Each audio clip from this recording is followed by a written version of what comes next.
नमस्कार प्रणाम। हम राइटर राकेश आप सबके प्रणाम करतनी। और ये हमारे WR ब्लॉग्स वीडियो चैनल बा। आप सब एकरा के सब्सक्राइब करी, लाइक करी, कमेंट करी और शेयर करी।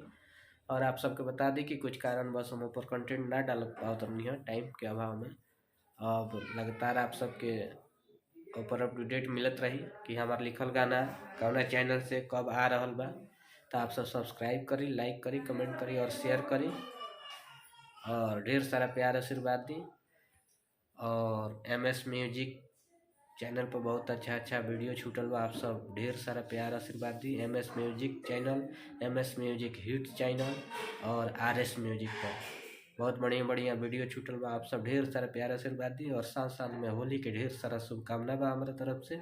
खूब रंग गुलाल खेली और खूब मस्ती करी और ढेर सारा प्यार आशीर्वाद चैनल के देते रहे। जय हो, जय भोजपुरी समाज, हर हर महादेव। होली के एडवांस में हार्दिक शुभकामना। जय हो।